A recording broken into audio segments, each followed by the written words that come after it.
आज मैं आपको अप्रकाशीय अभिक्रिया डार्क रिएक्शंस के बारे में बताऊंगी। सर्वप्रथम ब्लैकमैन ने 1905 में स्थापित किया कि प्रकाश संश्लेषण में अप्रकाशीय अभिक्रिया भी होती है। प्रकाश संश्लेषण की इस अवस्था के अंतर्गत कार्बन डाइऑक्साइड के अपचयन द्वारा कार्बोहाइड्रेट का निर्माण होता है। रेडियो एक्टिव तकनीक तथा क्रोमेटोग्राफी तकनीकों के प्रयोग से केल्विन तथा सहयोगियों ने कार्बन स्वांगीकरण अथवा प्रकाश संश्लेषण के कार्बन पथ की खोज की तथा इस महान कार्य के लिए उन्हें 1961 में नोबेल पुरस्कार से सम्मानित किया गया। केल्विन तथा सहयोगियों ने इस कार्य के लिए क्लोरेला तथा सेनेडेस्मस नामक एक कोशीय जलीय शैवालों को चुना क्योंकि इनमें निम्न विशेषता पाई जाती हैं।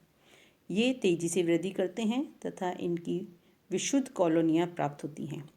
संपूर्ण पादप एकल क्लोरोप्लास्ट के समान व्यवहार करता है।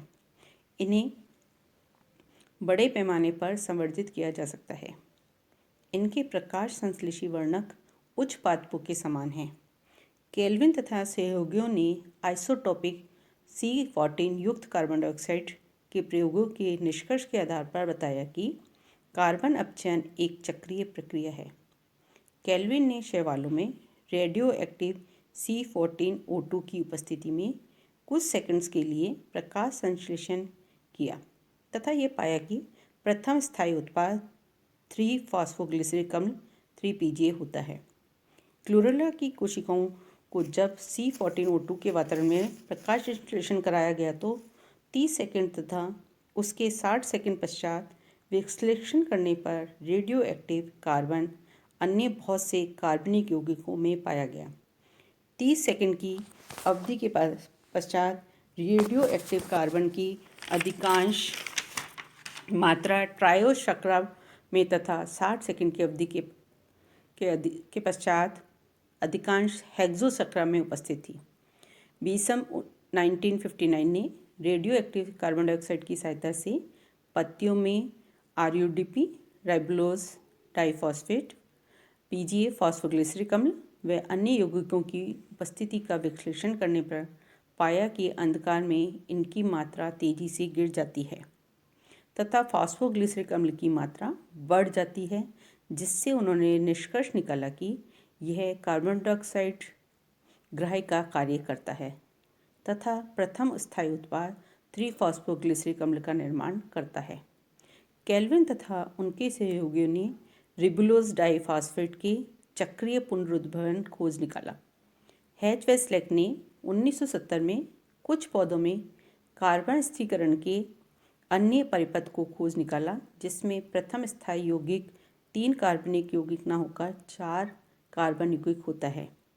अप्रकाशिक अभिक्रिया अथवा कार्बन डाइऑक्साइड स्थिरीकरण तथा कार्बोहाइड्रेट संश्लेषण 3 निम्न पथ हैं। पहला केल्विन चक्र, दूसरा हैच तथा स्लेक चक्र और तीसरा CM चक्र। आज हम विस्तृत रूप से केल्विन चक्र या C3 साइकिल के बारे में पढ़ेंगे। इस चक्र या परिपथ के खोजकर्ता के नाम के आधार पर इसे केल्विन चक्र कहते हैं। चूँकि इसमें प्रथम स्थायी उत्पाद 3 कार्बन यौगिक होता है, इसलिए इसे C3 चक्र भी कहते हैं तथा जिन पादपों में यह चक्र पाया जाता है उन्हें C3 पादप कहते हैं। इस चक्र में एक ग्लूकोज अणु के संश्लेषण में 18 ATP तथा 12 NADPH2 के अणु की आवश्यकता होती है, जो प्रकाश अभिक्रिया से प्राप्त होते हैं। केल्विन चक्र को 4 प्रमुख चरणों में बांटा गया है, जो निम्न प्रकार हैं। प्रथम, कार्बोक्सिलीकरण अथवा कार्बन डाइऑक्साइड का स्थिरीकरण। दूसरा, फॉस्फोग्लिसरिक अम्ल का अपचयन। तीसरा, हेक्सोशर्करा का संश्लेषण। और चौथा, रिबुलोज 5-फॉस्फेट का पुनरुद्भवन। तो सर्वप्रथम कार्बोक्सिलीकरण को देखेंगे। कार्बन डाइऑक्साइड सर्वप्रथम 5 कार्बन यौगिक रिबुलोज 1,5 डाइफॉस्फेट द्वारा ग्रहण कर ली जाती है, जिसके फलस्वरूप एक 6 कार्बन युक्त अस्थिर यौगिक बनता है।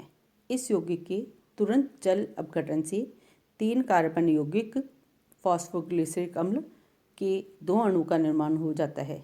यह अभिक्रिया रिबुलोज डाइफॉस्फेट कार्बोक्सिलेज एंजाइम द्वारा उत्प्रेरित होती है। 3-फॉस्फोग्लिसरिक अम्ल की प्रकाश संश्लेषण प्रक्रिया में महत्वपूर्ण भूमिका होती है। यह ऑक्सीकरण तथा अपचयन दोनों क्रियाओं में प्रवेश कर सकता है। सेकंड, फॉस्फोग्लिसरिक अम्ल का अपचयन या रिडक्शन ऑफ 3-फॉस्फोग्लिसरिक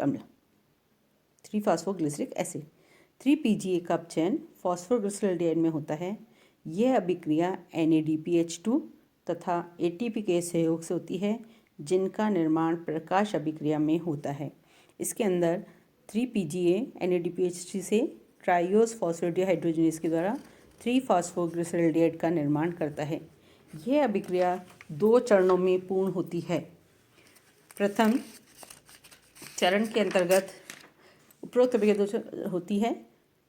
प्रथम चरण के अंतर्गत 3-फॉस्फोग्लिसरिक अम्ल से ATP के द्वारा 1,3-डाइफॉस्फोग्लिसरिक अम्ल का निर्माण होता है। दूसरे चरण में 1,3-डाइफॉस्फोग्लिसरिक अम्ल से NADPH द्वारा 3-फॉस्फोग्लिसरॉल्डिहाइड में परिवर्तित हो जाता है। ग्लिसरॉल्डिहाइड 3-फॉस्फेट की कुछ मात्रा इसके समावयी डाइहाइड्रोक्सी एसीटोन 3-फॉस्फेट में रूपांतरित हो जाती है।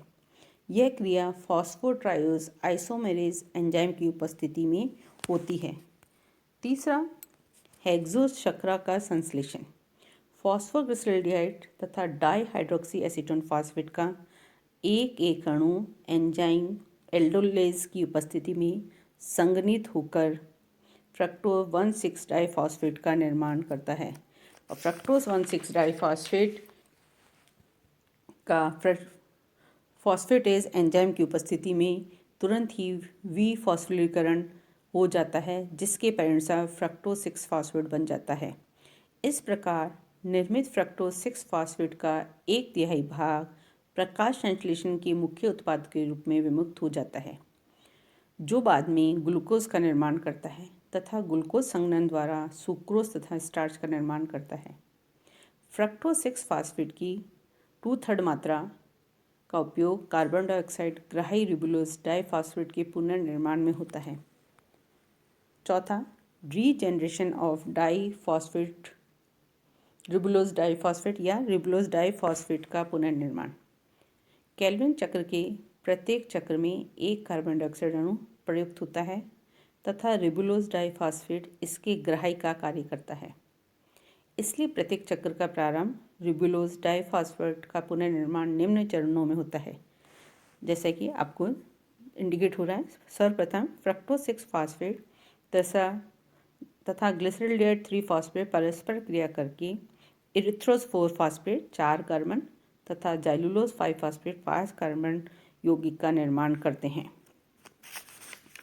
यह अभिक्रिया ट्रांसकीटोलेज एंजाइम की प्रेजेंस में होती है। दूसरा, इरिथ्रोज 4 फॉस्फेट और 4 कार्बन एटम डाइहाइड्रोक्सी एसिड में 3 कार्बन एटम एल्डोलेज एंजाइम्स की उपस्थिति में सूडोहेप्टुलोज 1,7 डाइफॉस्फेट का निर्माण करते हैं। सूडोहेप्टुलोज 1,7 डाइफॉस्फेट फॉस्फेटेज की उपस्थिति में सूडोहेप्टुलोज 7 फॉस्फेट का निर्माण करते हैं, जो कि 7 कार्बन यौगिक होता है। तीसरा, सूडोहेप्टुलोज 7 फॉस्फेट तथा ग्लिसरॉल्डिहाइड 3 फॉस्फेट ट्रांसकीटोलेज एंजाइम की उपस्थिति में क्रिया करके जाइलुलोज 5 फॉस्फेट 5 कार्बन यौगिक तथा राइबोज 5 फॉस्फेट 5 कार्बन यौगिक बनाते हैं। जाइलुलोज 5 फॉस्फेट तथा राइबोज 5 फॉस्फेट में समावीकरण हो जाता है और समावीकरण होकर ये राइबोज 5 फॉस्फेट का निर्माण करते हैं। राइबोलोज 5 फॉस्फेट का निर्माण करते हैं। रिबुलोज 5 फॉस्फेट ATP के उपयोग द्वारा फॉस्फोपेंटोकाइनेज एंजाइम की उपस्थिति में रिबुलोज डाइफॉस्फेट का निर्माण करते हैं, जो कार्बन डाइऑक्साइड के ग्राही का कार्य करता है।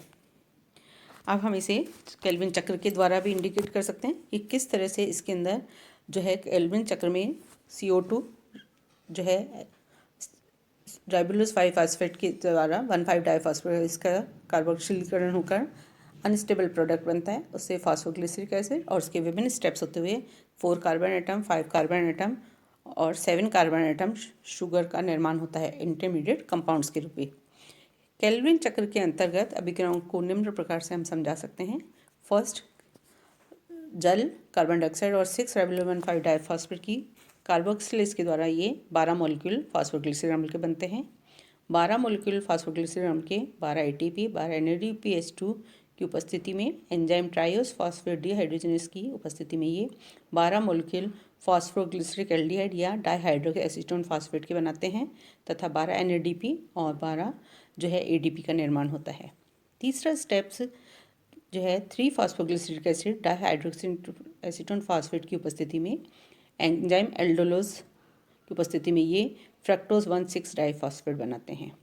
इसी तरह से फोर्थ स्टेप है फ्रक्टोज 1,6 डाइफॉस्फेट वाटर की उपस्थिति में फॉस्फेटेज एंजाइम्स की उपस्थिति में ये फ्रक्टोज 6 फॉस्फेट बनाते हैं तथा इनऑर्गेनिक फॉस्फेट बाहर निकलता है। फिर next step phosphoglyceraldehyde fructose 6 phosphate के साथ ट्रांसकीटोलेज एंजाइम की उपस्थिति में ये 4 कार्बन 5 कार्बन एटम यौगिक का शुगर का निर्माण करते हैं। फिर dihydroxy acetone phosphate 4 carbon atom sugar erythrose 4 phosphate phosphatase enzymes की उपस्थिति में ये सूडोहेप्टुलस 1,7 डाइफॉस्फेट का निर्माण करते हैं। सूडोहेप्टुलस 1,7 डाइफॉस्फेट सूडोहेप्टुलस 7 फॉस्फेट बनेगा। सूडोहेप्टुलस 7 फॉस्फेट ट्रांसकीटोलेज की उपस्थिति में जो है ये सूडोहेप्टुलस 7 फॉस्फेट का निर्माण हो रहा है। सूडोहेप्टुलस 7 फॉस्फेट फॉस्फोग्लिसरल्डिहाइड के साथ मिलकर ये राइबोस 5 फॉस्फेट और जाइलुलोज 5 फॉस्फेट बनाते हैं। 5 कार्बन शुगर जाइलुलोज और राइबोस 5 फॉस्फेट ATP की उपस्थिति में ये 6 रिबुलोज 1,5 डाइफॉस्फेट का पुनः निर्माण करते हैं।